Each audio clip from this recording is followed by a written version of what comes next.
అలాగే జరిగింది. 430 ఆ ప్రాంతంలో ఎఫెసస్ పట్టణం మీద మొట్టమొదటిసారి యుద్ధం జరిగితే ఆ పట్టణం కూలిపోయింది. 1500 సంవత్సరాలకు వచ్చేప్పటికీ ఆ పట్టణం ఇక లేదు, ఇక లేకుండా అయిపోయింది. ప్రస్తుతం ఎఫెసస్ పట్టణం లేదు. ఒకవేళ టర్కీ దేశం వెళ్తే మిలేతు అనేటువంటి ప్రాంతం దగ్గర ఇజ్మిర్ అనేటువంటి ఒక ఊరు ఉంటుంది. IZMIR, Izmir. ఆ ఊరు బయట కొన్ని పురాతనమైనటువంటి స్తంభాలు అవి చూపించి ఇది ఎఫెసస్ పట్టణం అంటారు. యేసుప్రభు వారు శిలువ మీద చనిపోతున్నప్పుడు ఆయన మరియమ్మను యోహాను భక్తుడికి అప్పగించారు.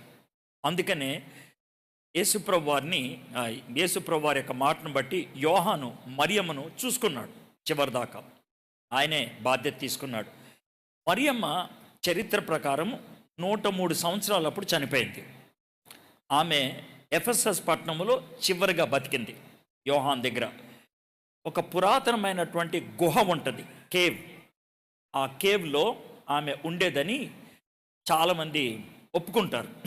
పోప్ జాన్ పాల్, ఇప్పుడున్నటువంటి పోపుకు ముందు ఉన్నటువంటి ఆయన, టర్కీ దేశాన్ని దర్శించినప్పుడు ఇజ్మిర్కి వెళ్ళినప్పుడు ఆ గుహను ఆయన శుద్ధీకరించి అది పవిత్రమైనటువంటి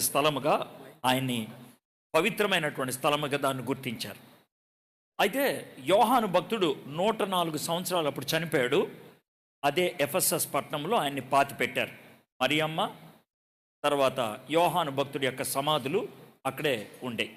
ఇది ఎఫెసీ సంఘం గురించి చిన్న మాట. ఇంత గొప్ప సంఘము, ఇంత దివ్యమైనటువంటి సంఘము, 400 సంవత్సరాలు అద్భుతమైన పరిచర్య చేసిన సంఘము, దేవుడు ఇచ్చినటువంటి ఆ వార్నింగ్ వాళ్ళు తీసుకోకపోవటం బట్టి ఆ పట్టణం మటుమాయం అయిపోయింది. అది చరిత్రలో లేకుండా అయిపోయింది. కాబట్టి దేవుడు మనకి బైబిల్లో ఇచ్చినటువంటి కమాండ్స్, ఆజ్ఞలు మనం చాలా జాగ్రత్తగా తీసుకోవాలి. రైట్, ఇది నేను పొద్దున చెప్పలేదు, ఇప్పుడు చెప్తున్నాను. పొద్దున చెప్పింది క్విక్గా ఒక మాట చెప్పాలంటే, మొదటి 3 అధ్యాయాలు సిద్ధాంతం, చివరి 3 అధ్యాయాలు మన జీవితంలో కలిగి ఉండాల్సినటువంటి బాధ్యత. ఈ బాధ్యతలో 3 నడతల గురించి మాట్లాడాడు. 4వ అధ్యాయం 1 నుంచి 15వ వచనం దాకా, 16వ వచనం దాకా మనము ఐక్యతతో ఉండాలి. 5వ అధ్యాయం 4వ అధ్యాయం 17వ వచనం నుంచి 5వ అధ్యాయం 21 దాకా మనము పవిత్రంగా ఉండాలి. 5వ అధ్యాయం 22వ వచనం నుంచి 6వ అధ్యాయం 9వ వచనం దాకా మనము అన్యోన్యంగా ఉండాలి. యూనిటీ, ప్యూరిటీ, హార్మనీ, ఈ 3 ఉంటే కనుక 6వ అధ్యాయం 10వ వచనం నుంచి చివరి దాకా సాతానుడి ముందు మనము నిలబడగలుగుతాం. We can stand before Satan. అయితే ఈరోజు మనం 4వ అధ్యాయం 17వ వచనం నుంచి 5వ అధ్యాయం 21వ వచనం దాకా ఉన్న పవిత్రత, హోలీనెస్, ప్యూరిటీ అనే దాని గురించి మనం మాట్లాడుతున్నాం. మనకు ఒక వచనం కూడా రాశారు, be holy because I'm holy. పవిత్రంగా జీవించే వాళ్ళు ఎలా ఉంటారు, అది మనము ఒక చిన్న భాగం ద్వారా ధ్యానం చేయబోతున్నాం. బట్ జనరల్గా 4వ అధ్యాయం 17వ వచనం నుంచి ఏమేమి రాశాడో మనం క్విక్గా చూద్దాం. మనం ఆ 7 వచనాలు మాత్రమే ధ్యానం చేస్తాం. 4వ అధ్యాయంలో మనము గమనించేది ఏంటంటే 17, 18 వచనాల్లో 17, 18, 19 పుట్ ఆఫ్, పాత వస్త్రములు తీసేయి.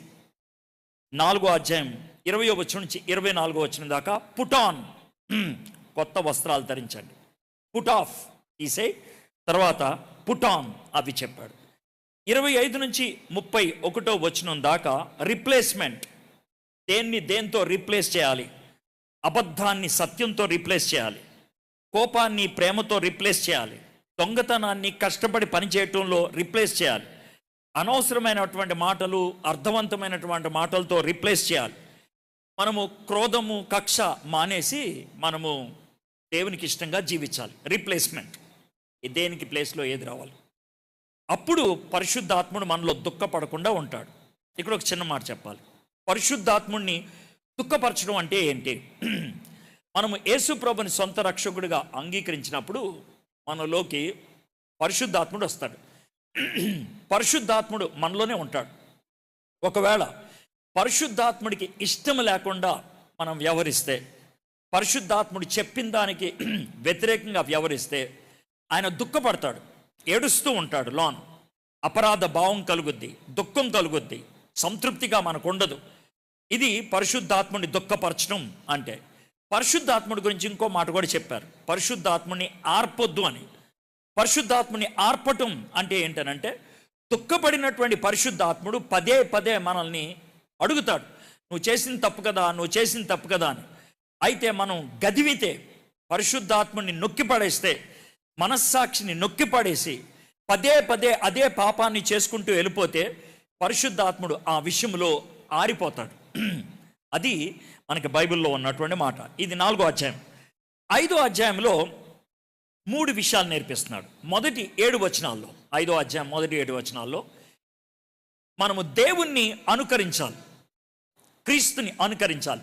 Principal of imitation, principle of imitation. 8వ వచనం నుంచి 14వ వచనం దాకా ఆయన వెలుగు గనక మనం కూడా వెలుగుని ప్రతిబింబించాలి. Principle of illumination, imitation, elimination. అయితే ఈ ఊరినే చెప్తున్నాను. ఇప్పుడు మనం 15వ వచనం నుంచి 21వ వచనం దాకా మనము చూడబోతున్నాం.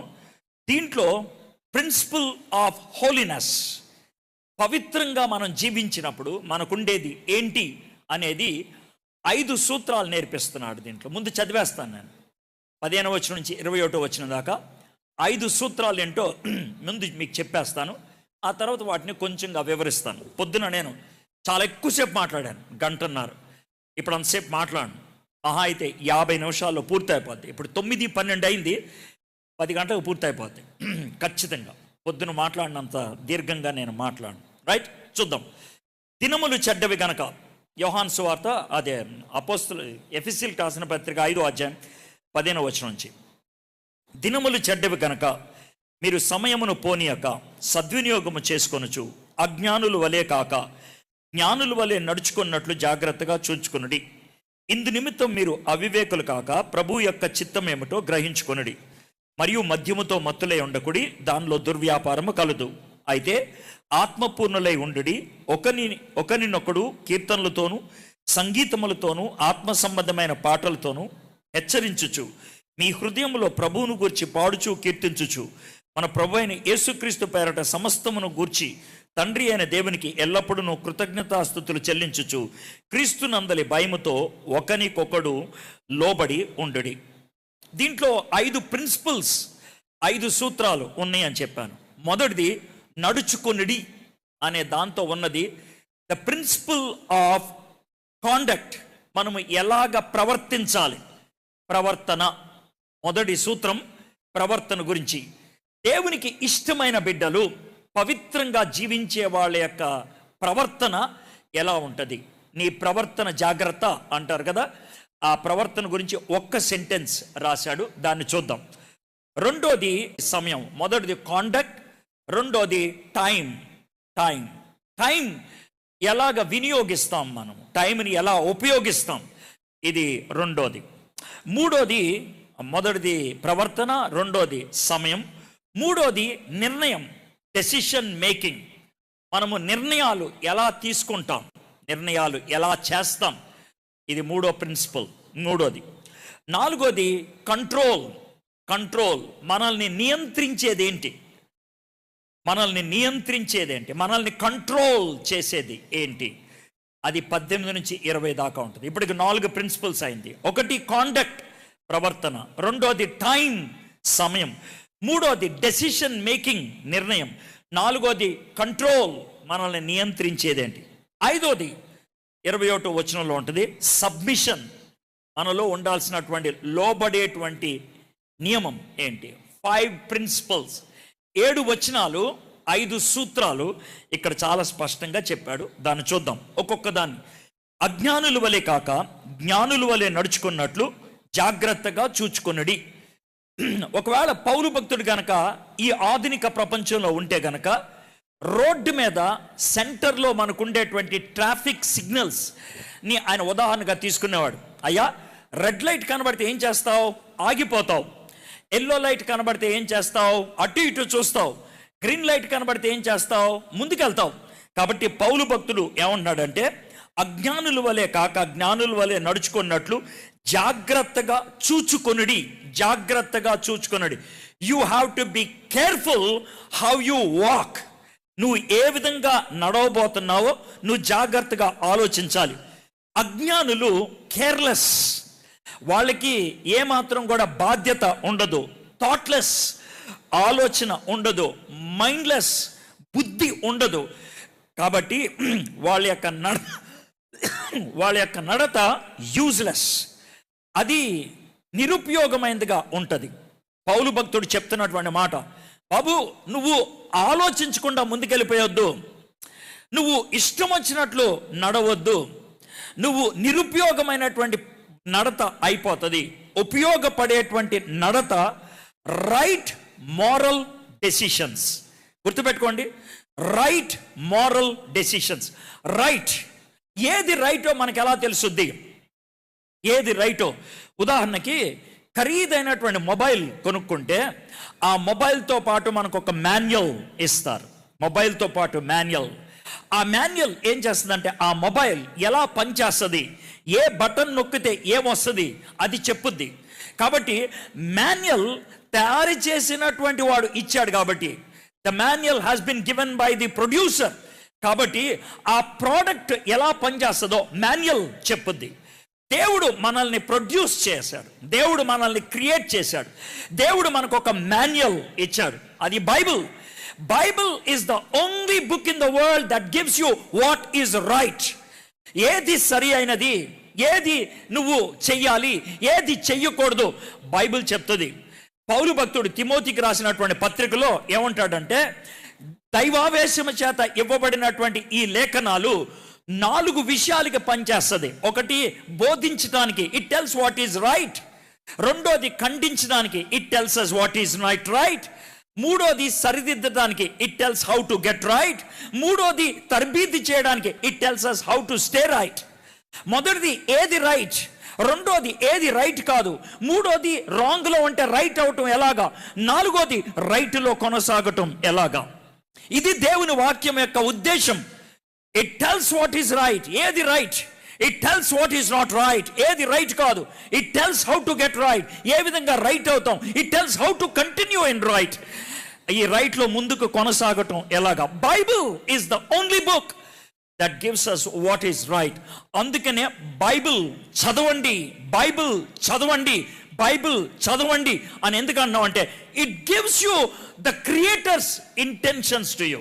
సృష్టికర్త మనకి ఏమి ఉద్దేశంతో తయారు చేశాడో దాంట్లో మనకి కనబడుతుంది. కాబట్టి right moral decision, right moral, సరి అయినటువంటి నిర్ణయాలు దాంట్లోనే మనకి కనబడుతూ ఉంటాయి.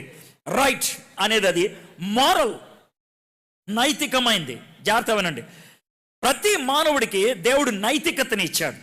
మానవుడిని జంతువు నుంచి వేరు చేసేది, the only thing that divides or separates human being from animal is conscience. దేవుడు మనకు మనస్సాక్షినిచ్చాడు. అందుకనే ఎవడైనా దరిద్రంగా వ్యవహరిస్తే ఆడు మనిషా అని అంటారు. దేవుడు మనకి మొరాలిటీ ఇచ్చాడు. ఆ మొరాలిటీయే దైవతత్వానికి సాదృశ్యం అవుతుంది, దైవతత్వానికి నడిపించేదిగా ఉంటుంది.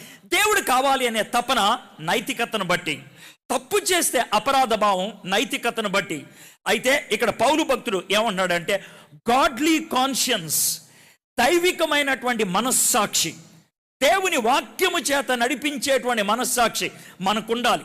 Right moral decision, godly thinking, ఈ మూడు ఉన్నప్పుడు వైజ్ పర్సన్, సరి అయినటువంటి వ్యక్తి నడిచేటువంటి విధానం ఆలోచించి నడుస్తాడు, ఆలోచించి నడుస్తాడు, జాగ్రత్తగా నడుస్తాడు. అంతేకాదు గమనించి నడుస్తాడు. అతి ప్రాముఖ్యమైనది ఏంటి అని అంటే కనుక, రైట్ మారల్ డెసిషన్లో, సరి అయినటువంటి నిర్ణయంలో మిషనల్, ఇది రైటా కాదా, ఉపయోగపడేదా కాదా అనేది. జాగ్రత్త వినండి, రైట్ మారల్ డెసిషన్స్ దగ్గర ఒక చిన్న మాట చెప్పాలి మీకు. జాగ్రత్త వినండి, ఏంటి అని అంటే, మారల్ నైతికత, కల్చరల్ సంస్కృతి, ఈ రెండింటిని ఒక తాటి మీదకి తెచ్చుకోవద్దు. ఈ రెండింటిని ఒక తాటి మీదకి తెచ్చుకోవద్దు. ఎందుకో తెలుసా, కల్చర్ అనేది ఆ ప్రాంతానికి చెందింది. కల్చర్కి భక్తికి సంబంధం ఏమీ లేదు. కల్చర్కి భక్తికి సంబంధం ఏమి లేదు. భక్తి అనేది కల్చర్లో కనబడదు, నైతికతలో కనబడుతుంది.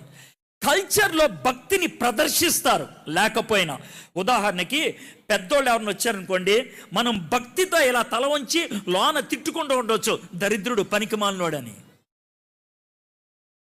కానీ బయట కల్చర్లో నువ్వు రైటే, తల వంచుకున్నావు, తల దించుకున్నావు, భక్తితో నమస్కరించావు, ఇది కల్చర్. కాబట్టి నేను కల్చర్ గురించి మాట్లాడట్లేదు, నేను మోరల్ గురించి మాట్లాడుతున్నాను. అయితే చాలామంది కల్చర్ని తీసుకొని ప్రవర్తించడానికి ప్రయత్నం చేస్తారు. ఎలాగో చెప్పమంటారా? 1000 అబద్ధాలు ఆడైనా ఒక పెళ్లి చేయండి, అది కల్చర్ నేర్పించింది, అది కల్చర్. ఇప్పుడు చెప్పండి, కల్చర్ రైటా? ఇప్పుడు చెప్పండి, కల్చర్ రైటా? చెప్పలేం. అందుకనే గుర్తుపెట్టుకోండి, కల్చర్లో 2 విషయాలు ఉన్నాయి, సంస్కృతిలో 2 విషయాలు ఉన్నాయి. భారతీయులంగా భారత సంస్కృతిలో ఏది మనం ఆచరించవచ్చు, ఏది మనం ఆచరించకూడదు, అది మీలో చాలా మందికి ఉండేటువంటి ప్రశ్న. అయితే దానికి చక్కటి జవాబు ఏంటి తెలుసా? దానియేలు పేరు మార్చారు బెల్తెషాజర్ అని. ఏం ఫీల్ అవ్వలేదు ఆయన. దానియేలు బబులోను పుస్తకాలు చదువు అన్నాడు, ఆయన ఏం ఫీల్ అవ్వలా. కానీ దానియేలు దేవాలయం నుంచి వస్తున్న భోజనాన్ని తిను అన్నాడు. కానీ అప్పుడు దానియేలు ఏమన్నాడు? నో, నేను తిన్నాం. ఎందుకని? మిగిలిన 2 కల్చర్, నాకేం పర్లేదు. కల్చర్గా నువ్వు ఐగుప్తీయుడిగా ఉండమంటావా? ఉంటా. హిబ్రిడ్గా ఉండమంటా? ఉంటా. అమెరికా వాళ్ళలాగా ఉండమంటావా? ఉంటా. రష్యా వాళ్ళలాగా ఉండమంటావా? ఉంటా. కానీ నేను జీవించేటప్పుడు నాకు దేవుడికి తేడా కలిగించేది ఏదైనా ఉంటే, నాకు దేవుడికి ఉన్నటువంటి సంబంధాన్ని చెడగొట్టేది ఏదైనా ఉంటే, I cannot take it. That is moral. అది నైతికమైంది, అది నైతికమైంది. సో మై ఫ్రెండ్స్, ఒకవేళ మీ ఫ్రెండ్స్ ఏమన్నా చేయమన్నారనుకోండి, అప్పుడు మీరు అడగాల్సినటువంటి ప్రశ్న, వాళ్ళ కాదు, మీ మనస్సాక్షిని అడగాల్సిన ప్రశ్న, ఇది చేస్తే దేవుడికి నాకు ఏమన్నా విభేదం కలుగుద్దా? దేవుడు హర్ట్ అవుతాడా? పరిశుద్ధాత్ముడు వద్దంటున్నాడా? I will not do it. కొన్ని సందర్భాల్లో నువ్వు జవాబు చెప్పలేకపోవచ్చు, కొన్ని సందర్భాల్లో జవాబు చెప్పలేకపోవచ్చు. కొంతమంది ఏం చేస్తారంటే, పల్లెటూరులో జీవించేవాళ్ళు, చిన్న ఊళ్ళల్లో జీవించేవాళ్ళు, పట్టణంలోకి వెళ్ళేటప్పటికి కల్చర్ పేరట విచిత్రమైనటువంటి పనులు మొదలు పెడతారు. షికాగో పట్టణం వెళ్ళినప్పుడు మొన్న ఒక కుర్రోడు చాలా మాటలు చెప్తా ఉన్నాడు, చాలా ప్రశ్నలు అడుగుతా ఉన్నాడు. అయ్యో, ఇతను చాలా లోతైన ప్రశ్నలు అడుగుతున్నాడే అని నేను అనుకున్నాను. భోంచేస్తా ఉన్నప్పుడు ఆయన, ఒక అమ్మాయి పక్క నుండి వాళ్ళు కూడా భోజనం చేస్తున్నారు. వాళ్ళిద్దరూ నుంచున్న తీరు, వాళ్ళు చర్చిలో కూర్చున్న తీరు, తర్వాత వాళ్ళు నడిచేటువంటి తీరు, ఇవన్నీ గమనించి నేను చటుక్కున ఒక మాట అన్నా, బాబు ఈమె నీ భార్యనా అని. కాదండి అని అన్నాడు. మరి ఎవరు అని అన్నాను. మీ సిస్టరా అని అన్నా. కాదు అని అన్నాడు. ఇంకేం చెప్పాలా? భార్య కాదంటున్నావు, సిస్టర్ కాదంటున్నావు, ఎవరు అన్నట్లు నా మనసులో అనుకుంటే, మేమిద్దరం కలిసి సహజీవనం చేస్తున్నామండి అని అన్నాడు. నా మనసులోకి వచ్చిన పిచ్చ కోపం ఏంటి తెలుసా? మరి ఇప్పుడు దాకా ఇంత పొడుగు ప్రశ్నలు అడిగావు కదా, సహజీవనం ఎలా చేస్తున్నావు? పెళ్లి కాకుండా ఆమెతో ఎలా పడుకుంటున్నావు? ఇది నాకు స్ట్రైట్ వచ్చిన ప్రశ్న. తమ్ముడు, ఇందాక చాలా పొడుగు ప్రశ్నలు వేసావే, మరి ఈ అమ్మాయితో సహజీవనం చేసేటప్పుడు నీకు ప్రశ్న రాలేదా అంటే, అతను అన్నమాట ఏంటి తెలుసా? ఈ కల్చర్ యాక్సెప్ట్ చేస్తుందండి. ఈ కల్చర్ యాక్సెప్ట్ చేస్తుంది. గుర్తుపెట్టుకోండి, 10 మంది నిన్ను సినిమాకి రమ్మనొచ్చు, 10 మంది ఒక పెగ్గు మందు కొట్టమని అడగొచ్చు, 10 మంది ఒక అబద్ధం ఆడమని అడగొచ్చు, 10 మంది బల్ల కింద చేయి పెడితే తప్పు లేదు అనొచ్చు. But let me tell you one thing, that is not culture, that is moral. అది నైతికమైనటువంటి విషయం, నైతికమైన విషయం. నువ్వు డిక్లేర్ చేయగలిగి ఉండాలి. సో మొట్టమొదటిది మనం చూడగలిగేది కాండక్ట్. నీ ప్రవర్తన ఏంటి? నీ గుండెల్లో ఉన్న ఆలోచన నీ పెదాల మీదకి రావాలి.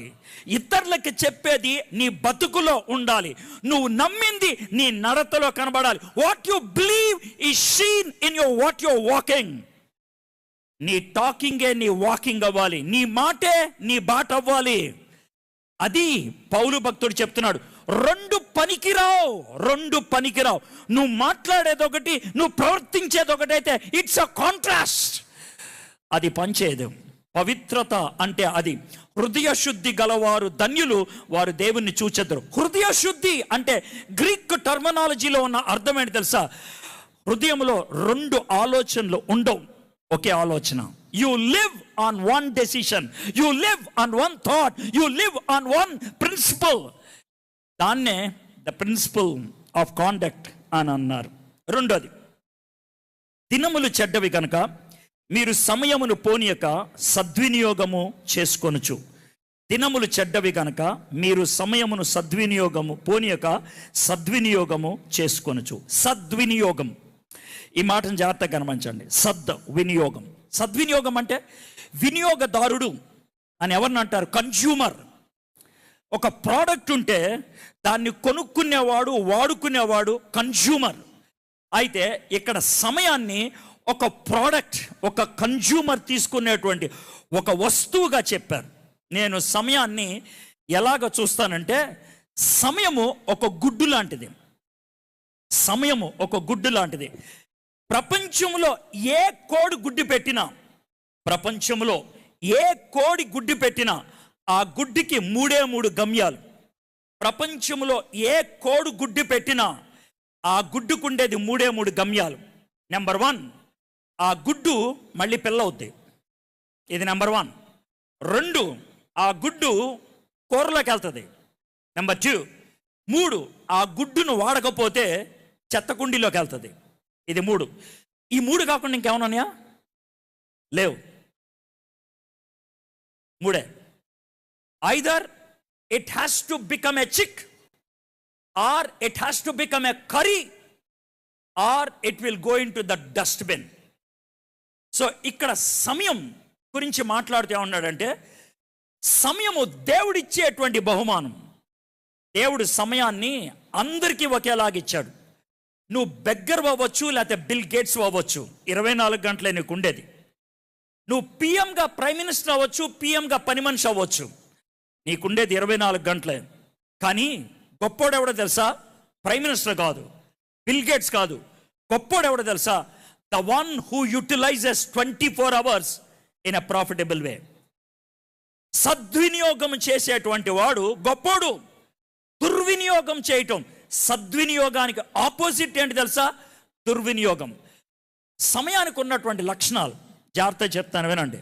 సమయాన్ని ఫ్రిడ్జ్లో పెట్టలేం, సమయాన్ని కొనుక్కోలేం, సమయాన్ని పెంచలేం, సమయాన్ని తగ్గించలేం. సమయాన్ని అయితే వినియోగిస్తాం, లేకపోతే సమయాన్ని దుర్వినియోగం చేస్తాం. That's all. అయితే పౌలు భక్తుడు ఏమన్నాడంటే, దినములు చెడ్డవి గనక, ద డేస్ ఆర్ ఈవిల్, దినములు చెడ్డవి గనక మీరు సమయమును పోనీయక సద్వినియోగము చేసుకొనుచు. ఈ సమయాన్ని సద్వినియోగం అనేటువంటి విషయంలో చాలామంది దినములు చెడ్డవి అనే మాట ఎందుకు చెప్తున్నానంటే, కొంతమంది సమయాన్ని దేవుడితో చేసి పెట్టారు, దెయ్యంతో చేసి పెట్టారు. ఎలాగో చెప్తాను. సమయాన్ని దెయ్యంతో పోల్చే వాళ్ళు ఏమంటారు తెలుసా? మన టైం బాగాలేదురా, అందుకే ఎలా అయిపోయింది మన బతుకు అంటే సమయం దెయ్యం అనమాట. ఆడికి టైం కలిసి వచ్చిందిరా, ఆడికి అందుకే బంగారం అయిపోయింది అంటే సమయం దేవుడు అనమాట. సమయం దేవుడు కాదు, సమయం దెయ్యం కాదు. సమయాన్ని మనం వాడుకోవాలి. How you are able to utilise time. అయితే సమయాన్ని 2 విధాలుగా వాడుతూ ఉంటారు. ఎలాగంటే, సమయాన్ని దుర్వినియోగం చేయటం అంటే ఏంటో మీకు చెప్తాను. మర్ఫరీస్ ప్రిన్సిపల్ అనేది ఒకటి ఉంటుంది, ఒక సూత్రం. ఏంటి ఆ సూత్రం అంటే, ఇంగ్లీష్లో చెప్తా, తర్వాత తెలుగు చెప్తా. The amount of time you have is equal to the amount of work you have. The amount of time you have is equal to the amount of the work you have. నీకు ఎంతైతే సమయం ఉందో అంతే సమయంలో అంతే work చేస్తావు. నేను దాన్ని నా లైఫ్ నుంచే ఎగ్జాంపుల్ చెప్తాను. ఎలాగనంటే, నేను బైబిల్ కాలేజ్లో చదివేటప్పుడు ప్రతి శుక్రవారం బయటకు వచ్చేసేవాడిని పరిచర్య చేయడానికి. మాకు సర్వసాధారణంగా శుక్రవారం సాయంత్రం 5 o'clockకి పేపర్ సబ్మిషన్ ఉండేది. ఏదో ఒక అసైన్మెంట్ ఇచ్చేవాళ్ళు, సబ్మిట్ చేసేవాళ్ళు. 2-3 సార్లు జరిగింది ఈ విధంగా. నేను over a period of time దాన్ని రెక్టిఫై చేసుకొని బయటకు వచ్చాను. ఏంటి అని అంటే కనుక, మధ్యాహ్నం 2 గంటలకో 2:30కో చాలా సీరియస్గా పేపర్ ఎండింగ్కి వచ్చేస్తూ ఉంటుంది. 3 గంటలకు పేపర్ అయిపోయేది, 4 గంటలకి వెరిఫికేషన్ అయిపోయేది, 4:30, 4:45కి సబ్మిట్ చేసేవాడిని, బయటకు వచ్చి వెళ్ళిపోయేవాడిని. ఇది జరిగేది. కాబట్టి 2:45 ఆ ప్రాంతాలకు వచ్చేప్పటికి చివరికి వచ్చేస్తూ ఉంటుంది పేపర్. 2-3 టైమ్స్ జరిగింది ఈ విధంగా. ఆ విధంగా చివరికి వస్తున్నప్పుడు ఎవడో వస్తాడు లైబ్రరీకి, నా పక్క నుంచి ఉంటాడు, రే ఎడ్వర్డ్ ఎక్కడి దాకా వచ్చింది, అయిపోతుందిరా, ఇంకో పావు గంట అరగంట అయిపోతే పద్ధతి అని అంటూ ఉంటాను నెమ్మదిగా. లైబ్రరీలో గట్టిగా మాట్లాడకూడదా, రే నీకు విషయం చెప్పంటావా, ఏంటి చెప్పండి, పేపర్ సబ్మిషన్ ఈరోజు కాదంట, మండే అంట అని అంటే తప్పని చేసే పని తెలుసా, ల్యాప్టాప్ మూసేస్తా, వెళ్ళిపోతా, ఆడుకుంటా, క్రికెట్ ఆడతా, పిచ్చాపాటి కబుర్లు ఆడుకుంటా. శుక్రవారం అయిపోద్ది, శనివారం అయిపోద్ది, ఆదివారం అయిపోద్ది, సోమవారం మళ్ళీ 2 గంటలకు మొదలు పెడతా ఆ పేపర్. ఈ మధ్యలో ఏం చేయాల, దీన్నే ఒక భయంకరమైనటువంటి జబ్బు అంటారు. దాన్ని ఇంగ్లీష్లో ప్రొక్రాస్టినేషన్ అంటారు. ప్రొక్రాస్టినేషన్ తెలుగులో ఏంటి తెలుసా, దాన్ని వాయిదాలు వేసుకుంటూ వెళ్ళిపోతాం. టైం ఉందిగా మళ్ళీ చేద్దాం, టైం ఉందిగా మళ్ళీ చేద్దాం, టైం ఉందిగా మళ్ళీ చేద్దాం. మనలో కొంతమందికి ఉన్నటువంటి ఒక వీక్నెస్ ఏంటి తెలుసా, ప్రెషర్ ఉంటేనే బాగా చేస్తాం, లేకపోతే చేయం. ప్రెషర్ ఉంటేనే, లేకపోతే చేయం. కాబట్టి మనం ఒక విషయాన్ని నేర్చుకోవాలి. ఏంటి ఆ విషయం అంటే, ప్రభువా సమయాన్ని సద్వినియోగపరుచుకునేటట్లు చేయి. దేవుని వాక్యం అసైన్మెంట్ ఉంటే చదవటం కాదు, దేవుని వాక్యం భయం వేస్తే చదవటం కాదు, దేవుని వాక్యం పరీక్షల దగ్గరకు వస్తే చదవటం కాదు, దేవుని వాక్యం ఎవడో గట్టిగా బల్లగుద్దితే చదవటం కాదు. దేవుని వాక్యం అనుదినం చదవాలి, అది మనకు ఆహారం కనుక అది అలవర్చుకోవాలి. You need to study the word of God for your soul. జాగ్రత్త వినండి, నాలాంటి వాళ్ళు కొంతమంది సేవకులు ఉన్నారు, నాలాంటి వాళ్ళకి ఒక పెద్ద శోధన ఉంటుంది. ఏంటి అని అంటే, ప్రసంగాల కోసం గంటల గంటల వాక్యం సిద్ధపడతాం. జాగ్రత్త వినండి, ప్రసంగం కోసం నేను సిద్ధపడినా అది నా కోసం కాదు, వేరే వాళ్ళ కోసం. కాబట్టి అనుదినము ఈ క్లారిటీ ఉండాలి. ఏంటనంటే, వ్యక్తిగతంగా దేవునితో నేను గడుపుతూ నా కోసం నేను నేర్చుకున్నది ఏంటి, నా కోసం గివింగ్ టైమ్ టు గాడ్, దేవునికి సమయం ఇవ్వటం. అది అలవర్చుకున్నప్పుడు, దేవుడికి ఇచ్చేటువంటి సమయం దేవుడికి ఇచ్చినప్పుడు, మిగిలిన సమయాన్ని ఎలాగ వినియోగించాలో, how to utilise, how to use మనకి బాగా అర్థమవుతుంది. ప్రొక్రాస్టినేషన్ ఒక జబ్బు.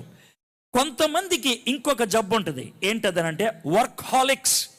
వర్క్హాలిక్స్ అంటే ఏంటి తెలుసా, పని లేకపోతే వాళ్ళు బతకలేరు.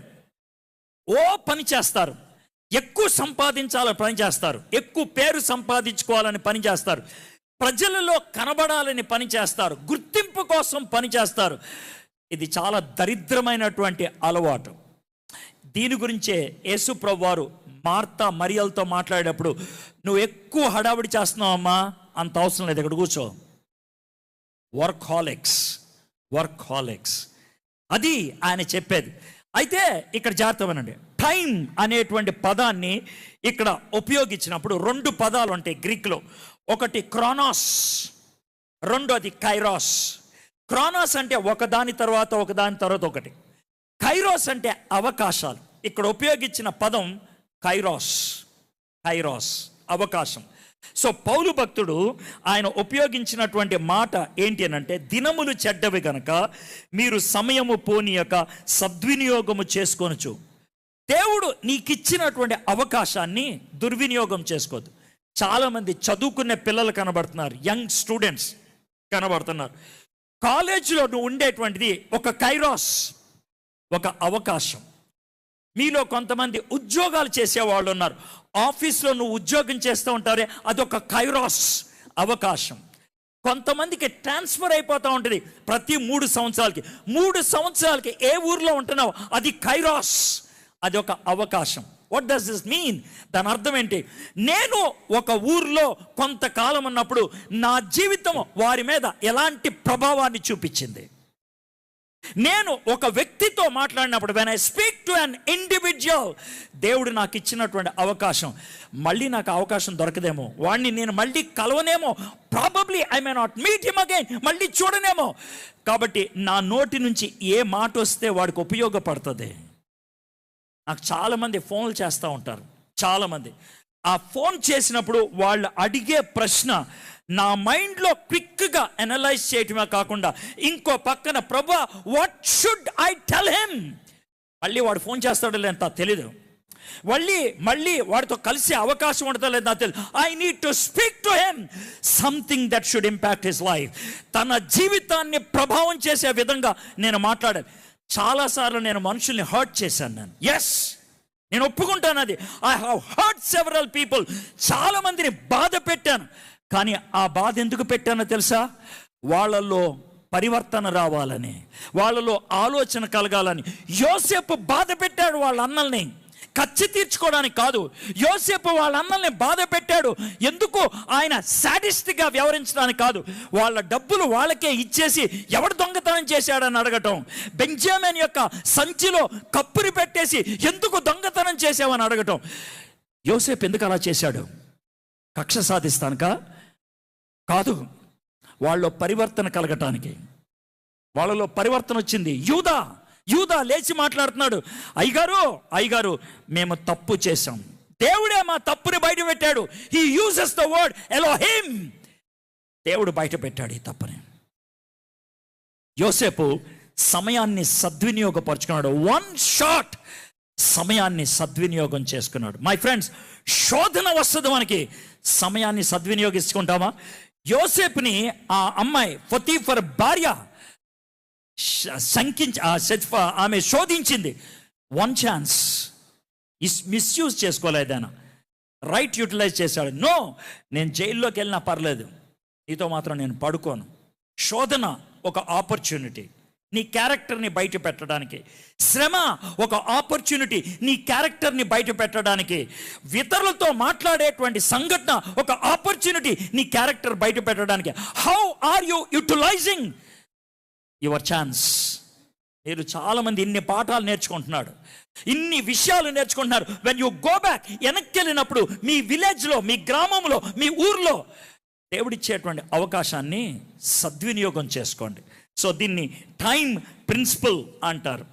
మూడోది 17వ వచనం, ఇందు నిమిత్తం మీరు అవివేకులు కాక ప్రభువు యొక్క చిత్తం ఏమిటో గ్రహించుకొనడి. వారన్ విఎస్బి అనేటువంటి ఆయన చక్కటి మాటలు ఉపయోగించాడు.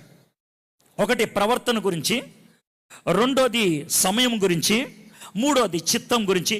ఈ మూడింటిని ఈ విధంగా పోల్చాడు ఆయన. ఎలాగంటే ప్రవర్తన అనేది నడత, వాక్. సమయము అనేది వెల్త్, దేవుడిచ్చినటువంటి ఆశీర్వాదం, దేవుడిచ్చినటువంటి సమయం, దేవుడిచ్చినటువంటి ఆస్తి. వాక్ అనేది ప్రవర్తన, వెల్త్ అనేది సమయం. ఈ రెండు నీ గుర్రాలైతే, if they are your horses, ఏది సమయము, తర్వాత దేవుడిచ్చేటువంటి నడత, వాక్ అండ్ వెల్త్. ఈ రెండు గుర్రాలైతే ఆ రెండు గుర్రాలు నడిపించేటువంటి బండే విల్, దేవుని చిత్తం. కాబట్టి దేవుడిచ్చిన సమయాన్ని సద్వినియోగపరచుకోకుండా దేవుని చిత్తం తెలుసుకోవాలంటే జరగదు. ఎగ్జాంపుల్ చెప్తాను. మీలో చాలామంది దరిద్రంగా చేసేటువంటి పని అంటే చెప్తాను. సార్, దేవుని చిత్తం కోసం వేచి ఉన్నానని పని పాటు లేకుండా తిండి పడుకొని తిరుగుతూ ఉంటారు. మీలో చాలామంది ఆ జాతి. ఎరా ఏం చేస్తున్నావు అంటే, ఏం చేయట్లేదు సార్. ఎందుకు ఏం చేయట్లేదు? దేవుని పిలుపు ఉంది సార్, అందుకే ఇంట్లో ఉన్నాను. దేవుని పిలుపు ఉంటే ఇంట్లో ఉంటావురా నువ్వు? దేవుని పిలుపు ఉంటే ఇంట్లో ఉంటావు నువ్వు? దేవుని పిలుపు ఉంటే మీ అమ్మ బాబులు సంపాదించి తిని తొంగడానికి నువ్వేమన్నా జంతువా? మొబైల్ కొనుక్కునేది మాట్లాడటానికి, లైట్ కొనుక్కునేది వెలుగు కోసం, ఫ్యాన్ కొనుక్కునేది గాలి కోసం. దేవుడు నిన్ను కొనుక్కున్నది తన రక్తముతో నువ్వు పనిచేయాలని. You have to work. Work is our identity. పని మనకి గుర్తింపు. నువ్వు చదివేవాడువా, చదువు. తాపి పని చేసేవాడా, తాపి పని చేయి. పెయింటర్వా, పెయింట్ పని చేయి. కంప్యూటర్లో ఉండేవాడా, కంప్యూటర్లో పని చేయి. డాక్టర్వా, డాక్టర్గా పని చేయి. You work. ఖాళీగా ఉండొద్దు. పనిచేస్తూ సేవ చేయి. సేవకు జాగ్రత్త వినండి, ప్రత్యేకమైన పిలుపు ఉండదు. ప్రతి ఒక్కడు సేవ చేయాల్సిందే. ప్రతి ఒక్కడు, మారు మనసు పొందిన ప్రతి ఒక్కడు దేవుని సేవ చేయాలి. దేవుడి టీంలో ఎక్స్ట్రా ప్లేయర్ ఎవడు ఉండడమ్మా, నువ్వు కూర్చోమ్మా, ఎవడన్నా పడితే పిలుస్తాను అండో. ఎవరైతే వృత్తిలో ఉంటూ దేవుని సేవలో ఉంటారో వాళ్ళలో కొద్ది మందిని, నాయనా నువ్వు పని మానేసిరా అంటాడు. కొద్ది మందిని, ఎవరిని కూడా ఏం పని చేయద్దురా కూర్చో అన్నాడు. ఇక్కడ కూర్చున్న వాళ్ళు ఎవరైనా సరే పని పాట లేకుండా ఇంట్లో కూర్చుంటే నీకు మీ ఇంట్లో ఉన్న కుక్కకి తేడలేదు. You need to work. ఏదో ఒక పని చేయి. పని మనకు గుర్తింపు. పని దేవుడు ఇష్టపడతాడు. పని చేసేవాడిని దేవుడు చాలా సులభంగా మార్చగలుగుతాడు. ఎలాగో చెప్తాను. మీలో కొద్దిగన్నా డ్రైవింగ్ గురించి తెలిసిన వాళ్ళకి ఒక విషయం తెలుస్తుంది. ఆగి ఉన్న కారు, ఆగి ఉన్న లారీ, ఆగి ఉన్న బస్సు యొక్క టైర్ని స్టీరింగ్తో తిప్పాలంటే కస సౌండ్ వస్తుంది, తిరగదు. కానీ కదులుతున్న కారు స్టీరింగ్ తిప్పాలంటే చాలా సులభం. నువ్వు కదిలే వ్యక్తివైతే, పనిచేసే వ్యక్తివైతే దేవుడు తన చిత్తాన్ని చెప్పటం సులభం. నువ్వు ఎక్కడ కదలకుండా ఎక్కడ ఉన్న గొంగళిలాగా అక్కడ ఉంటే దేవుని చిత్తం నీకు తెలియదు. So you must work. సమయాన్ని సద్వినియోగపరుచుకునేటువంటి వాడు అవ్వాలి.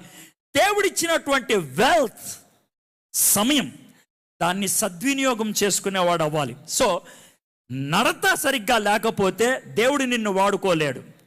దేవుడిచ్చిన ఆస్తిని సరిగ్గా వినియోగించకపోతే దేవుడు నిన్ను వాడుకోలేడు. తన చిత్తాన్ని నీకు బయలుపరచలేడు. కాబట్టి దేవుని చిత్తం ఎవరికి బయలుపరచబడుతూ ఉంటుందనంటే, ఎవరైతే వెల్త్ని, సమయాన్ని సరిగ్గా వాడతారో, ఎవరైతే వాక్యానుసారంగా నడిపిస్తారో వాళ్ళకి దేవుడు తన చిత్తాన్ని బయలుపరచడానికి ఇష్టపడుతున్నాడు. 3 ప్రిన్సిపల్స్ అయిపోయినాయి. ఇప్పుడు 4వ దానికి మనము వద్దాం. ద ప్రిన్సిపల్ ఆఫ్ కంట్రోల్, నియంత్రించేటువంటి సూత్రం. మరియు మద్యముతో మత్తులై ఉండకొడి, దానిలో దుర్వ్యాపారము కలదు, అయితే ఆత్మపూర్ణులై ఉండుడి అనేటువంటి మాట ఆజ్ఞ. It's a command. ఈ కమాండ్ మగోళ్ళకి ఇచ్చింది కాదు, ఈ కమాండ్ ఆడోళ్ళకి ఇచ్చింది కాదు, ఈ కమాండ్ పెద్దోళ్ళకి ఇచ్చింది కాదు, ఈ కమాండ్ అందరికీ ఇచ్చాడు. ఈ కమాండ్ యూదులకి ఇచ్చింది కాదు, ఈ కమాండ్ అందరికీ ఇచ్చాడు. This is a command that everybody should follow. I must be filled by the Holy Spirit. పరిశుద్ధాత్ముని చేత నేను నింపబడాలి. ఎందుకంటే దేవుని ఆజ్ఞ అనేది. అయితే దేవుని ఆజ్ఞ మనం పరిశుద్ధాత్ముని చేత నింపబడాలి. కాబట్టి అది ఎలా ఉంటుంది అని ఆలోచిద్దాం. ఈ బాటిల్లో వాటర్ నింపడానికి 3 పద్ధతులు. ఈ బాటిల్లో వాటర్ నింపడానికి 3 పద్ధతులు. పద్ధతి నెంబర్ 1 ఏంటి తెలుసా? నేను తాగేసి నేనే నింపేసుకుంటాను. ఇది మొదటిది. రెండోది, నేను తాగేసి ఎవరికైనా అప్పే చెప్పి కొంచెం నింపయ్యా అని అడుగుతా. ఇది రెండోది. కానీ 3వ పద్ధతి ఏంటి చెప్పమంటా? ఈ నలకలు ఉన్నాయి కానీ కొంచెం ఈ నీళ్లు పారబోసేసి కొంచెం శుభ్రంగా కడిగి నీళ్లు పట్టుకొని రావా అని అడుగుతా. అప్పుడు ఎవరో ఒకళ్ళు వచ్చి ఈ బాటిల్ తీసుకెళ్ళి లోనున్నాయి అని పడేసి కడిగి దీన్ని నింపుకొని వస్తారు. వెన్ గాడ్ సెడ్ బీ ఈ filled with the Holy Spirit, పరిశుద్ధాత్మని చేత నింపబడి ఉండుడి అన్నప్పుడు 3వ విషయం చెప్తున్నాడు. ఏంటా 3వ విషయం తెలుసా? ఈ హృదయాన్ని పరిశుద్ధాత్ముడికి మురికిగా ఉన్నప్పుడు ఇస్తే, ఈ హృదయాన్ని పరిశుద్ధాత్ముడికి పాపముతో ఉన్నప్పుడు ఇస్తే, ఈ హృదయాన్ని కల్మషంతో ఉన్నప్పుడు పరిశుద్ధాత్ముడికి ఇస్తే, దాన్ని కడిగి దాన్ని ఖాళీ చేసి దాన్ని తనతో నింపేది పరిశుద్ధాత్ముడు. నువ్వు చేసేదేమీ లేదు. ఆయన కంట్రోల్లోకి వెళ్తావు నువ్వు, అంతే. ఆయన అధికారం కిందకి వెళ్తావు నువ్వే. నువ్వు ప్యాసివ్, నిర్లిప్తంగా నిన్ను నువ్వు అప్పగించేసుకుంటావు. డాక్టర్ నీకు ఆపరేషన్ చేయాలంటే నువ్వు చేసే పని ఒక్కటే, ఏంటి తెలుసా? అనుమతిస్తావు. నీకు స్పృహ ఉండి డాక్టర్కి అనుమతి ఇవ్వటం అంటే ఏంటో మీకు చెప్తాను. నువ్వు స్పృహ ఉండి డాక్టర్కి అనుమతి ఇవ్వటం అంటే ఏంటో చెప్తాను.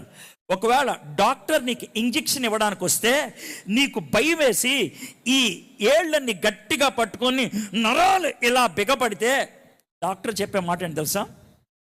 ఏమవదమ్మా, కొంచెం వదులుగా ఉండు, నేను ఇంజెక్షన్ ఇస్తా. ఇంజెక్షన్ ఇవ్వడానికి నువ్వు చేసే పనల్లా ఒక్కటే, అనుమతించటం. పరిశుద్ధాత్ముడు నీ హృదయంలోకి వచ్చి ఆయన హృదయాన్ని నింపటానికి నువ్వు చేసేది ఒకటే, అనుమతించటం, ఆహ్వానించటం, అంగీకరించటం. ఈ పదాలు గుర్తుపెట్టుకోండి. Holy Spirit, I invite you to fill my soul. నా ప్రాణాన్ని, నా ఆత్మ, నా హృదయాన్ని నువ్వు నింపు అని అడిగితే ఆయన ముందు ఖాళీ చేస్తాడు, లోన ఉండకూడని తీసేస్తాడు. ఆ తర్వాత ఆయన వచ్చి కూర్చుంటాడు. బీ ఏ ఫిల్డ్ అనేటువంటి మాట అక్కడ మనకి అర్థమవుతుంది. అయితే గుర్తుపెట్టుకోండి, ఇక్కడ ఉన్న విషయం ఏంటి అని అంటే, మరియు మద్యముతో మత్తులై ఉండకూడి, దానిలో దుర్వ్యాపారము కలదు. అదేంటి సార్, మద్యము అనేటువంటి మాట ఇక్కడ ఉపయోగించారు, దరిద్రంగా అనేసి. జాగ్రత్తమనండి. గ్రీక్ లిటరేచర్లో, గ్రీక్ మనకి రచనా శైలిలో ఏదైనా ఒక విషయాన్ని బాగా ఎక్కువ చెప్పాలంటే కనుక ఒకటి పాజిటివ్ ఎగ్జాంపుల్ చెప్తారు, రెండోది నెగటివ్ ఎగ్జాంపుల్ చెప్తారు. పాజిటివ్ ఎగ్జాంపుల్ అంటే ఏంటి చెప్తాను. దేవుడు వెలుగై ఉన్నాడు, ఇది పాజిటివ్. కానీ దానికంటే గట్టిగా వినిపించేది ఏంటి తెలుసా?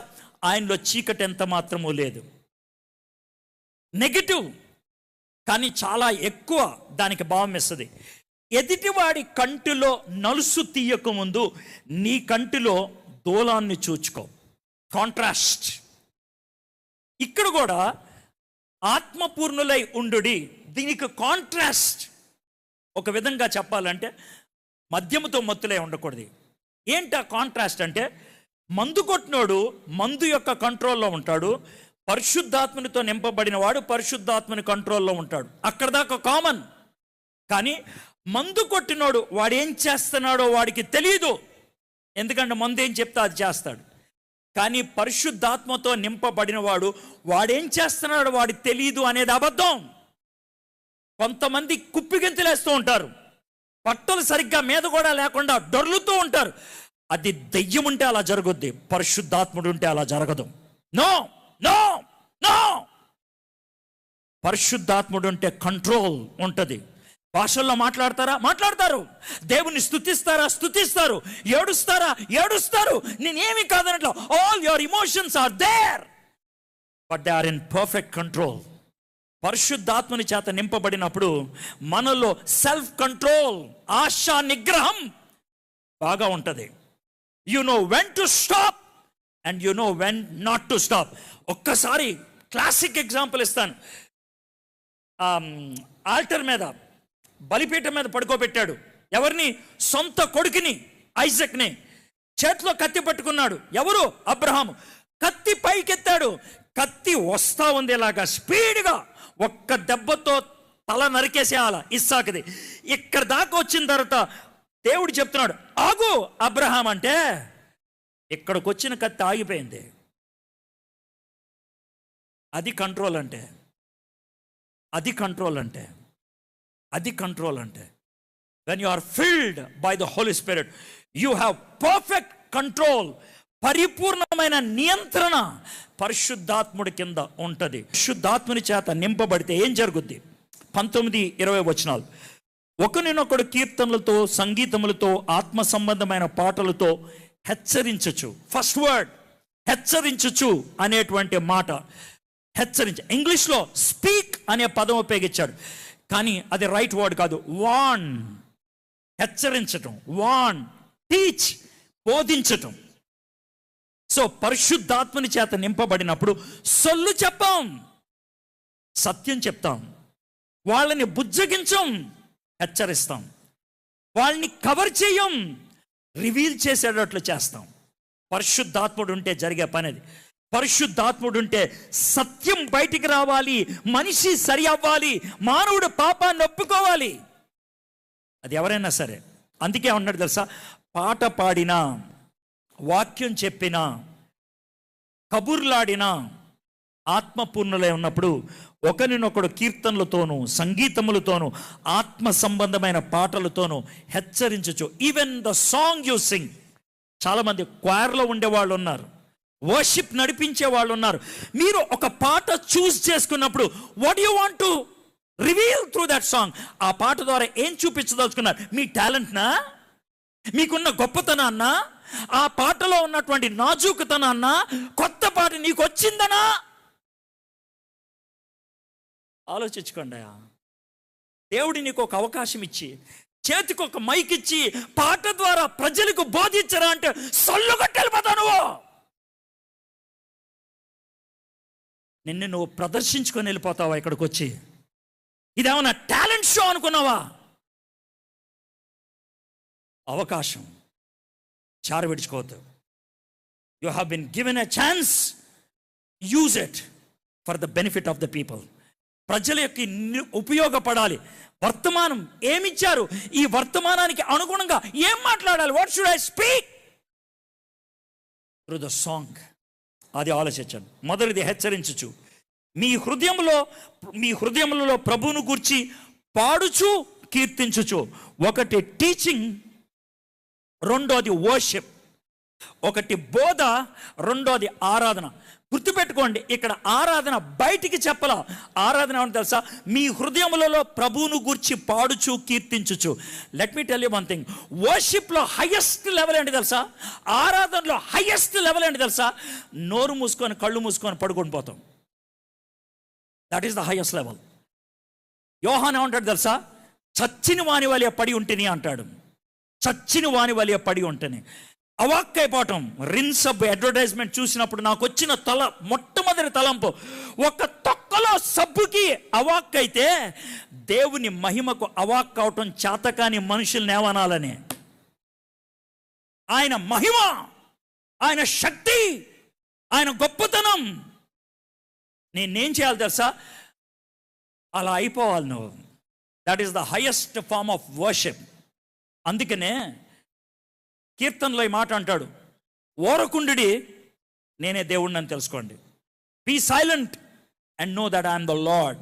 వర్షిప్ ఎప్పుడు కూడా హార్ట్లో జరిగేది. అప్పుడప్పుడు పెదాల్లో బయటకు వస్తుంది. బయటకు లొడలోడ అంటారు చూసా, స్తోత్రం స్తోత్రం స్తోత్రం అని. వాళ్ళు టైం పాస్కి చేసే పదాలు అవి. నువ్వు నిజంగా దేవుణ్ణి ఆరాధించేటప్పుడు పదాలు లేవా? ఒక్క స్తోత్రం తప్పించి, హల్లెలూయా తప్పించి ఇంకొకటి లేదా? Don't you have expression to think about God? ఆరాధన ద మోస్ట్ క్రియేటివ్ థింగ్. ఆరాధన ఎంతో సృజనాత్మకత కలిగింది. ఆరాధనలో ఆ సృష్టికర్త అయిన దేవుణ్ణి జ్ఞాపకం చేసుకున్నప్పుడు, మననం చేసుకుంటున్నప్పుడు, ఆలోచిస్తున్నప్పుడు వచ్చేటువంటి పదాలు నీకే ఆశ్చర్యాన్ని కలిగించాలి. That is worship. ఆత్మపూర్ణులైనప్పుడు అలా చేస్తారు వాళ్ళు. ఆత్మపూర్ణులైనప్పుడు you are able to worship God with that utmost sense of truth and spirit. ఆత్మతోనూ సత్యముతోనూ ఆరాధించడం అంటే అది. ఇతరులకు హెచ్చరిక, హృదయములో ఆరాధన. మూడోది 20వ వచనం, మన ప్రభు అయిన యేసుక్రీస్తు పేరట సమస్తమును గూర్చి తండ్రి అయిన దేవునికి ఎల్లప్పుడూ కృతజ్ఞతాస్తుతులు చెల్లించచ్చు. Thanks giving. Thanks giving. ఈరోజు దేవునికి దేనికి థ్యాంక్స్ చెప్పాలి? దేనికి చెప్పాలి థ్యాంక్స్? ఈరోజు ఇంకా బతుకున్నామంటే దేవుని కృప కాదా? నీకిచ్చిన ఆయుష్ దేవుని కృప కాదా? నీకిచ్చిన ఊపిరి దేవుని కృప కాదా? నీకిచ్చిన ఉద్యోగం దేవుని కృప కాదా? నీకిచ్చిన ఉనికి దేవుని కృప కాదా? Worship and thank God for everything. For everything. ఒకసారి ఒక ఆయన చెప్తూ ఉన్నాడు, కథలాగా చెప్పుకుంటూ ఉన్నాడు. వాళ్ళమ్మ కొత్త బూట్లు కొనియలేదని ఏడుస్తూ స్కూల్కి వెళ్తా ఉంటే బిస్లరీ బాటిల్ ఉంటుంది.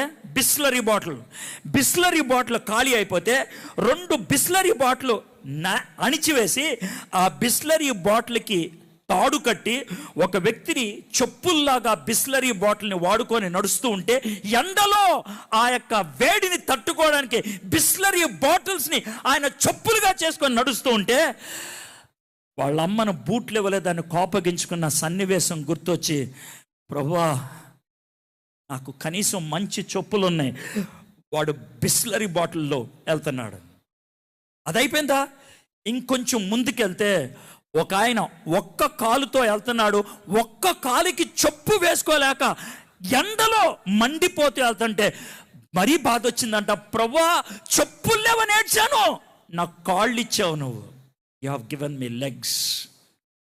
దేవునికి కృతజ్ఞత చెల్లించటానికి అవకాశాలు వెతకక్కర్లేదు, ఆలోచిస్తే బోల్డ్ దొరుకుతాయి. Be thankful. ఆత్మపూర్ణులైనప్పుడు చేసేటువంటి 3 పనులు: 1 ఇతరులకు బోధ, హెచ్చరిక; 2 దేవుణ్ణి హృదయంలో ఆరాధన; 3 పెదాల నుంచి బయటకు వచ్చేది కృతజ్ఞత. These are the 3 things. నేను చెప్పేది కాదు ఇది, పౌలు భక్తుడు చెప్తున్నటువంటి మాట. ఇది 4 ప్రిన్సిపల్స్ అయిపోయినాయి. మొదటిది ప్రిన్సిపల్ ఆఫ్ కాండక్ట్, ప్రవర్తన; 2వది ప్రిన్సిపల్ ఆఫ్ టైం, సమయము; 3వది ప్రిన్సిపల్ ఆఫ్ డెసిషన్ మేకింగ్, నిర్ణయం; 4వది ప్రిన్సిపల్ ఆఫ్ కంట్రోల్, నియంత్రణ; 5వది చిట్ట చివరిది ఆయన ఏమంటున్నాడంటే 21వ వచనాన్ని మనం చూద్దాం. క్రీస్తు నందలి భయముతో ఒకనికొకడు లోబడి ఉండడి. When can I submit to others? ఎప్పుడు నేను ఇతరులకు లోబడి ఉంటాను? చాలామంది పెద్ద పెద్ద స్పీకర్లను చూశాను నేను. వాళ్ళు ఇతరుల ముందు నిలబడలేరు, ఇతరుల ముందు తల వంచుకోలేరు, ఇతరులు ఇచ్చే సలహాని తీసుకోలేరు. ఎందుకో తెలుసా? వాళ్ళలో ప్రభు ఆత్మ లేడు. ఇతరులకు లోబడటం చేత కాదు. తెలుగు సినిమా హీరో అనుకుంటారు వాళ్ళు. నేను ఎవడ మాట వినను అని అనుకుంటారు. మై ఫ్రెండ్స్, ఎంత ఎదిగినా ఇతరుల మీద ఆధారపడి ఉండటం అనేది ఆత్మ నేర్పించే పాఠం. అది మనకి యేసుక్రీస్తు ప్రభువారు సిలువ ప్రయాణములో, సిలువ యాగములో గెత్సెమనే తోటలోకి వెళ్తున్నప్పుడు చివరిగా చెప్పిన మాట తన శిష్యులతో, ప్రార్థన చేయండి. యేసు ప్రభు అంతటి వాడు ప్రార్థన చేయమని అడిగాడు. పౌలు, నేను పరిచర్యకి వెళ్తున్నాను, ప్రార్థన చేయండి, ప్రార్థన చేయండి. We should learn to depend on each other. ఒకరి మీద ఒకరు ఆధారపడటం నేర్చుకోవాలి. అప్పుడే మన చేతులు పెనవేసుకొని పోతాయి. అప్పుడే సాతానుడు మన మీద విజయాన్ని సాధించలేరు. కబడ్డీ ఆడేటప్పుడు ఒకవేళ అవతల వచ్చేటువంటి వ్యక్తి చాలా గట్టోడైతే కబడ్డీ టీం వాళ్ళు చేసే పని ఏంటి తెలుసా? ఒకళ్ళ చేతులు ఒకళ్ళు పట్టుకొని ఒక్కసారిగా మీద పడతారు. ఎందుకో తెలుసా? When we are holding hands we have power. మనకి శక్తి ఉంటుంది. మనలో శక్తిహీనులుగా చేయడానికి సాతానుడు చేసే ఒకే ఒక పని ఏంటి తెలుసా? He divides and he wins. మనల్ని వేరు చేస్తాడు, ఆ తర్వాత గెలుస్తాడు, ఆ తర్వాత బానిసలు చేస్తాడు. మై ఫ్రెండ్స్, ఈ 5 సూత్రాలు చాలా ప్రాముఖ్యమైనవి. మీ జీవితంలో ఉన్నవా? ఒక చిన్న సంఘటన చెప్పి నేను ముగిస్తాను. I said I will finish by 10 and I'm finishing by 10. చిన్న సూత్రం. ఇటలీ దేశము చాలా విచిత్రం. మధ్యధరా సముద్రం దాని యొక్క సముద్రం. ఇటలీ దేశంలో కొన్ని బీచెస్ ఎలా ఉంటాయి అంటే, సముద్ర తీరాలు మన విశాఖపట్నం లాగా డైరెక్ట్గా కొండ సముద్రంలోకి వెళ్ళిపోద్ది. డైరెక్ట్గా కొండ, అలాగా ఒక కొండ సముద్రంలోకి డైరెక్ట్గా వెళ్తుంది. కానీ అక్కడ అత్యవసరంగా ఒక సీపోర్ట్ కట్టాల్సి వచ్చింది ఖచ్చితంగా. అయితే చాలా దూరం వరకు 3 కిలోమీటర్ల దాకా సముద్రంలో కింద రాళ్ళు పైకొచ్చి ఉంటాయి. ఆ రాళ్ళు కనుక ఒకవేళ పడవకి కింద తగిలితే పగిలిపోతుంది. అయితే ఒక పని చేశారు. ఏంటి అని అంటే, ఒక దోవ ఉంటుంది ఇలాగా. ఆ దోవ ఒక్క చోట మాత్రమే, రాళ్ళు లేవు. ఆ దోవ దగ్గర 3 స్తంభాలు పెట్టారు. 3 లైట్లు ఉన్న స్తంభాలు, 3 లైట్లు, 3 స్తంభాలు పెట్టి 3 కిలోమీటర్ల అవతల ఒక పెద్ద బోర్డు సముద్రం మీద పెట్టారు. ఏమని పెట్టారు తెలుసా? ఈ సముద్రపు తీరం, ఈ బీచ్లో కింద చాలా రాళ్ళు ఉన్నాయి. ఇష్టం వచ్చినట్లు వెళ్తే గనక మీ పడవ పగిలిపోతుంది. కాబట్టి ఒక్క మాట జాగ్రత్తగా వినండి, ఇది చదవండి, జాగ్రత్తగా వినండి. పడవను ఈ యొక్క నోటీస్ బోర్డుకి లెఫ్ట్ సైడ్కి తీసుకురండి. పడవను ఈ నోటీస్ బోర్డుకి లెఫ్ట్ సైడ్ తీసుకురండి. లెఫ్ట్ సైడ్ తీసుకొచ్చి పడవ స్ట్రైట్గా పెట్టినప్పుడు 3 లైట్లు కనబడతాయి. 3 లైట్లు కనబడతాయి. ఈ 3 లైట్లు ఒక లైట్గా కనబడాలి. అంటే కరెక్ట్గా లైట్ వెనకాల లైటు, లైట్ వెనకాల లైటు. ఆ విధంగా మీ పడవ గనక ముందుకెళ్తే కింద ఏ రాయి తగలదు. 3 లైట్లు కనబడినా, 2 లైట్లు కనబడినా ఖచ్చితంగా మీ పడవ కింద రాయికి గుచ్చుకుంటుంది, పగిలిపోతుంది. మన జీవితంలో వాక్, వెల్త్, విల్ ఒక లైన్లో ఉంటే, స్పిరిట్ కంట్రోల్లో మనం ఉంటే, సబ్మిషన్ మన జీవితానికి సులభతరం అవుతుంది. May God help us to live that submissive spirit field life. ప్రార్థన చేసుకుందాం. తలంచండి, కళ్ళు మూసుకోండి. మా దేవా, మా ప్రభువా, మీకు వందనాలు, స్తుతులు, స్తోత్రాలు చెల్లిస్తున్నాం.